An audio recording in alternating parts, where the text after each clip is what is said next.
Exam में ज़्यादा से ज़्यादा स्कोर करने का यही एक रामबाण तरीका है कि जीएस के जो प्रीवियस ईयर हैं आप उनको ज़्यादा से ज़्यादा कवर कर लें। ठीक है, कोशिश यही।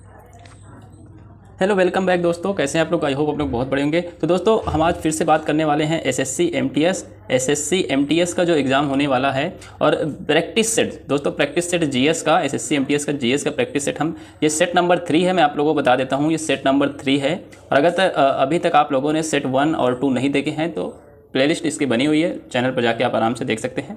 बहुत इंपॉर्टेंट है दोस्तों, जैसे कि आप यहाँ देख सकते हैं, multitasking non technical staff havildar CBIC and CBN examination 2022। ये 2022 का नोटिफिकेशन था। एग्जाम डेट आप देख सकते हैं 13 तारीख है 2023 का है। यहाँ पे एग्जाम टाइम भी देख सकते हैं, 3rd शिफ्ट का है। कौन सी शिफ्ट का है? 3rd शिफ्ट का है। ठीक है, और यहाँ पर आप देख सकते हैं जीएस का प्रैक्टिस सेट स्टार्ट करने वाले हैं। तो बिना कोई समय गंवाए चलिए स्टार्ट करते हैं अपने पहले क्वेश्चन पर।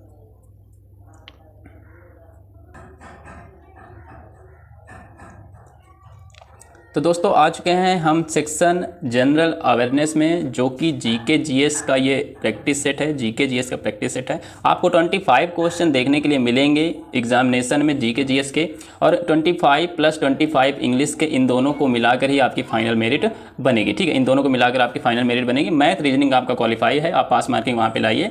40 क्वेश्चन है आपके पास मैथ रीजनिंग में, और 12 क्वेश्चन आपको करने हैं। बहुत ईजी है, पर फिर भी प्रैक्टिस जरूरी है, आप जरूर प्रैक्टिस कीजिएगा। यहाँ पर हम लोग बात करते हैं, प्रीवियस ईयर है ये क्वेश्चन पेपर जीके जीएस का। तो चलिए जीके जीएस का पहले क्वेश्चन पे बढ़ते हैं। आज का हमारा पहला क्वेश्चन है कृषि कानून निरसन विधेयक 2021 के तहत कितने कानूनों को निरस्त किया गया था? कितने कानूनों को निरस्त किया गया था, इसके बारे में हमें बताना है। तो बताएंगे, कृषि कानून निरसन विधेयक 2021 के तहत 3 कानूनों को निरस्त किया गया था। कितने कानूनों को? 3 कानूनों को निरस्त किया गया था। ये इसके बारे में अगर थोड़ा सा बात करें तो नरेंद्र सिंह तोमर, कौन भैया? नरेंद्र सिंह तोमर। नरेंद्र सिंह जो तोमर थे, इन्होंने 29 नवंबर 2021 को, ठीक है, 29 नवंबर 2021 को लोकसभा में, कहाँ पर? लोकसभा में यह विधेयक पारित किया था। लोकसभा में यह विधेयक पारित किया था। अगर हम थोड़ा सा इसके बारे में डिस्कस कर लें और, तो जैसे कि इस कानून को, ठीक है, इस कानून को जो था, कानून एक था दिल्ली के बॉर्डर पर। कहाँ पर? दिल्ली के बॉर्डर पर किन 2 राज्यों के लोग किसान दल मिले थे? पंजाब और हरियाणा। ठीक है, दिल्ली के बॉर्डर पर पंजाब और हरियाणा के किसान जो थे, उन्होंने क्या किया था? 1 साल से ज़्यादा समय तक विरोध किया था। इस समर्थन का क्या किया था? विरोध किया था। 1 साल से ज़्यादा तक विरोध किया था। अगले प्रश्न पर बढ़ते हैं।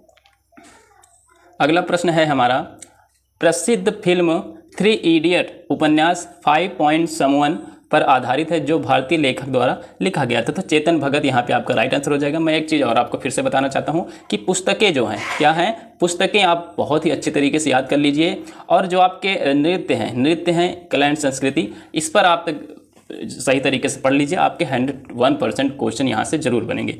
हर एक सेट में आपको ये देखने के लिए मिल रहा होगा, अगर आप पहले सेट से यहाँ पर चैनल पर जुड़े हैं, तो हर एक सेट में आपको देखने को मिल रहा होगा कि पुस्तकें और नृत्य ज़्यादातर हर एक सेट में पूछा जाता है। अगले प्रश्न पर बढ़ते हैं। अगला प्रश्न है, निम्नलिखित में से कौन सा त्यौहार तेलुगु नववर्ष की शुरुआत का प्रतीक है? तेलुगु नववर्ष की शुरुआत का प्रतीक बताएंगे तो उगादी हो जाएगा। उगदी, क्या हो जाएगा? उगदी जो है वो हो जाएगा तेलुगु नववर्ष की शुरुआत का प्रतीक है ये त्यौहार। अगर मैं बात करूँ यहाँ ओणम त्यौहार कहाँ के लिए प्रसिद्ध है? तो बताएंगे भैया, ओणम जो है वो केरल के लिए प्रसिद्ध है। ओणम कहाँ का त्यौहार है? केरल का त्यौहार है। अगर यहाँ बात कर लें गुड़ी पड़वा, क्या बात करें? गुड़ी पड़वा, ये आपका महाराष्ट्र प्लस कर्नाटक प्लस आंध्र प्रदेश, ठीक है, ये 3 राज्यों में मनाया जाने वाला त्यौहार है, महाराष्ट्र, कर्नाटक प्लस आंध्र प्रदेश। ठीक है, अगले प्रश्न पर इसी में थोड़ा सा डिस्कस कर लें। पोंगल कहाँ का त्यौहार है? तो ये इसके बारे में बताएंगे तो तमिलनाडु। कहाँ का त्यौहार है? तमिलनाडु का त्यौहार है पोंगल। ये भी याद रखिएगा, ये चारों त्यौहार बहुत इंपॉर्टेंट है। कोई ना कोई त्यौहार आपके इस पेपर में तो जरूर ही फंसेगा। ठीक है, अगले प्रश्न पर बढ़ते हैं।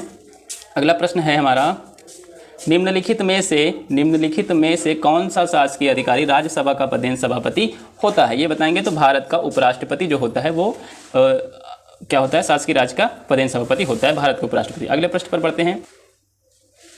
अगला प्रश्न है हमारा, हम राष्ट्र को जगाने के लिए मर भी जाएंगे का नारा द्वारा दिया गया था। किसके द्वारा दिया गया था? ये नारा है, हम राष्ट्र को जगाने के लिए मर भी जाएंगे, we shall die to awaken the nation. तो ये जो क्या बोलते हैं, नारा है, इसको दिया था बागा जतीन ने। किसने? बागा जतीन ने ये नारा दिया था, बहुत ही इंपॉर्टेंट है। अगले प्रश्न पर बढ़ते हैं। अगला प्रश्न है हमारा सुपर बाउल। क्या प्रश्न है? Super bowl football. Super bowl football का एक वार्षिक चैंपियनशिप खेल डैश में आयोजित किया जाता है। कहाँ आयोजित किया जाता है? तो संयुक्त राज्य अमेरिका, संयुक्त राज्य अमेरिका यूएसए में क्या किया जाता है? चैंपियनशिप किया जाता है। किसका? सुपर बाउल फुटबॉल का। ठीक है, अगले प्रश्न पर बढ़ते हैं। यकृत ग्रंथि। अगला प्रश्न है हमारा यकृत ग्रंथि स्रावित करती है जो पित्ताशय नामक एक थैली में संग्रहित होता है। तो बताएंगे यकृत ग्रंथि जो होती है वो पित्तरस को स्रावित करती है। किसको? पित्तरस को स्रावित करती है। ये आपका राइट आंसर हो जाएगा। अगला प्रश्न है निम्नलिखित में से कौन सा ग्रह, निम्नलिखित में से कौन सा ग्रह अन्य ग्रहों की तुलना में विपरीत दिशा में घूर्णन करता है, यानी कि रोटेट करता है? बताएंगे तो शुक्र ग्रह। कौन सा हो जाएगा? शुक्र ग्रह यहाँ पे आपको बिल्कुल राइट आंसर हो जाएगा। अगले प्रश्न पर बढ़ते हैं। अगला प्रश्न है हमारा किस प्रक्रिया के अंतर्गत जल विलेय अकार्बनिक पोषक भूमि मृदा संस्तरण में प्रविष्ट कर जाते हैं और अनुपलब्ध लवण के रूप में अवक्षेपित हो जाते हैं? तो निच्छालन हो जाएगा आपका यहाँ राइट आंसर। क्या हो जाएगा? निच्छालन हो जाएगा। ये आपका बिल्कुल राइट है। अगले प्रश्न पर बढ़ते हैं। अगला प्रश्न है आपका नवंबर 2022 तक भारत के पड़ोसी देश चीन की राजभाषा क्या है? तो मैंडरीन। क्या है? मैंडरीन आपका यहाँ बिल्कुल राइट आंसर हो जाएगा। मैं एक चीज़ और बताऊँ, भारत के पड़ोसी देश कौन कौन से हैं ये आप कमेंट में बताइए। भारत के पड़ोसी देश ये कौन कौन से हैं आप कमेंट में जरूर बताएंगे। ठीक है, अगले प्रश्न पर बढ़ते हैं। अगला प्रश्न है हमारा उस्ताद अमजद अली खान निम्नलिखित में से किस वाद्य यंत्र के लिए जाने जाते हैं? वाद्य यंत्र ये बहुत ही ज़्यादा पूछा जाने वाला क्वेश्चन है। वाद्य यंत्र तो सरोद यहाँ पे आपका राइट आंसर हो जाएगा। और वाद्य यंत्र में जितने भी क्वेश्चन बने हैं उनको आप जरूर से जरूर याद कर लीजिए। अगले प्रश्न पर बढ़ते हैं। अगला प्रश्न है हमारा निम्नलिखित में से, अगला प्रश्न है निम्नलिखित में से कौन सा राज्य भारत में कोयले का उत्पादन नहीं करता है? देखिए कोयले का उत्पादन नहीं करता ये बताना है तो गुजरात। बाकी ये तीनों राज्य जो हैं वो कोयले का उत्पादन करते हैं। बाकी गुजरात ऐसा राज्य है जो कोयले का उत्पादन नहीं करता है। चलिए आगे बढ़ते हैं। अगले क्वेश्चन पर बढ़ते हैं। वर्ष 2019 में भारत सरकार ने इटली में जन्मी कथकली नर्तकी मिलिना साल्विनी को निम्नलिखित में से किस पुरस्कार से सम्मानित किया था? ये बताना है तो पद्मश्री से। कौन सा पुरस्कार था? पद्मश्री था, ये याद रखिएगा, पद्मश्री पुरस्कार। अगले प्रश्न पर बढ़ते हैं। अगला प्रश्न है हमारा कच्छ का रण भारत के डैश क्षेत्र में पड़ता है? तो जो कच्छ का रण है वो भारत के थार के रेगिस्तान में पड़ता है, ये याद रखिएगा। थार के रेगिस्तान में पड़ता है, ये आपका बिल्कुल राइट आंसर हो जाएगा। अगले प्रश्न पर बढ़ते हैं। एस ग्रामीण आजीविका मिशन की उम्मीद योजना केंद्र शासित प्रदेश में आर्थिक रूप से सक्षम होने की इच्छा रखने वाले ग्रामीण महिलाओं की महत्वाकांक्षाओं को सहायता प्रदान कर रही है। तो जम्मू और कश्मीर। क्या हो जाएगा भैया? जम्मू और कश्मीर ग्रामीण आजीविका मिशन की उम्मीद योजना। जम्मू और कश्मीर कौन सी योजना है? उम्मीद योजना। कौन सी? उम्मीद योजना। बहुत ही इंपॉर्टेंट है दोस्तों उम्मीद योजना। अगले प्रश्न पर बढ़ते हैं। अगला प्रश्न है हमारा जनवरी 2022 में आरबीआई के पूर्व गवर्नर उर्जित पटेल को निवेश कार्यों के लिए डैश का उपाध्यक्ष नियुक्त किया गया था? तो एशियन इंफ्रास्ट्रक्चर इन्वेस्टमेंट बैंक का इसका उपाध्यक्ष नियुक्त किया गया था। तो एशियन इंफ्रास्ट्रक्चर इन्वेस्टमेंट बैंक का क्या किया गया था? उपाध्यक्ष नियुक्त किया गया था। क्या किया गया था? उपाध्यक्ष के रूप में नियुक्त किया गया था इनको। अगले प्रश्न पर बढ़ते हैं। अगला प्रश्न है हमारा वह न्यूनतम दर जिसके नीचे बैंकों को धन ऋण पर देने की अनुमति नहीं है भारतीय रिजर्व बैंक द्वारा निर्दिष्ट कुछ मामलों में छोड़कर डैश कहलाती है? तो आधार दर कहलाती है। ये क्या कहलाती है? आधार दर कहलाती है, ये याद रखिएगा। अगला प्रश्न है हमारा, देखिए जितने भी प्रीवियस ईयर में पूछे गए क्वेश्चन हैं बहुत ही ज़्यादा महत्वपूर्ण होते हैं। ये हर बार आपको रिपीट करते रहते हैं, कहीं ना कहीं ये आपको देखने को जरूर मिलेंगे। तो एक अवशेषित वस्तु द्वारा किसी दूसरी अवशेषित अथवा अनवेशित वस्तु पर लगाया गया बल क्या कहलाता है? तो आपको पता होगा स्थिर विद्युत बल कहलाता है। स्थिर विद्युत बल कहलाता है। गुरुत्वाकर्षण बल के बारे में आप कमेंट कर देंगे, ठीक है। गुरुत्वाकर्षण बल क्या होता है छोटी भाषा में आप कमेंट जरूर करके अगले प्रश्न पर बढ़ते हैं। 1873 में गुलामगिरी नामक किताब किसने लिखी थी? मैंने आपको बता रख दिया किताबें बहुत ज़्यादा महत्वपूर्ण है, पुस्तकें बहुत ज़्यादा महत्वपूर्ण है। तो गुलामगिरी किताब किसने लिखी थी? ज्योतिबा फुले ने। किसने? ज्योतिबा फुले ने लिखा था, ये याद रखिएगा। अगले प्रश्न पर बढ़ते हैं। अगला प्रश्न है हमारा अनंगपाल किस राजवंश के शासक थे? अनंगपाल राजपूत राजवंश के शासक थे, ये आप याद रखिएगा। अगला प्रश्न है हमारा बेरोजगारी दर ज्ञात करने का सूत्र डैश होता है? बेरोजगारी दर जो ज्ञात करना है उसका सूत्र क्या होता है? तो देखिए उसके लिए आपको सबसे पहले बेरोजगार श्रमिक लेना है और उसको डिवाइड करना है कुल श्रम बल से और मल्टीप्लाई कर देना है 100 से, यही आपका इसका फार्मूला हो जाएगा। अगला प्रश्न है हमारा स्थापत्य कला की प्रोविडा शैली किस साम्राज्य से संबंधित है? तो बताएंगे ऑप्शन नंबर बी विजयनगर साम्राज्य से संबंधित है। विजयनगर साम्राज्य आपका बिल्कुल राइट आंसर हो जाएगा।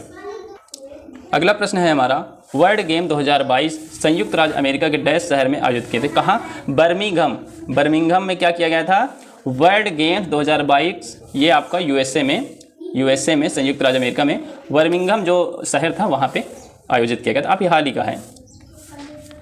अगला प्रश्न है हमारा, निम्नलिखित में से किस भारतीय नृत्य शैली का संबंध राजस्थान से है? बताएंगे तो घूमर कहाँ का नृत्य है? राजस्थान का नृत्य है। भरतनाट्यम बताएंगे आप लोग, भरतनाट्यम बताएंगे, कमेंट करके ज़रूर बताएंगे। अगले प्रश्न पर बढ़ते हैं। अगला प्रश्न देखिए, बहुत ही देर में आपको देखने को मिला होगा, हिस्ट्री का ये क्वेश्चन है। मोहनजोदड़ो निम्नलिखित में से किस सभ्यता से संबंधित है? देखने को मिला होगा सिंधु घाटी सभ्यता। क्या हो जाएगा इसका राइट आंसर? सिंधु घाटी सभ्यता। मोहनजोदड़ो ये आपका राइट आंसर हो जाएगा, सिंधु घाटी सभ्यता से संबंधित है। यहाँ इसको सिंधु घाटी सभ्यता या तो फिर इसका एक और नाम है हड़प्पा सभ्यता। क्या है? हड़प्पा सभ्यता के नाम से भी जाना जाता है सिंधु घाटी सभ्यता को।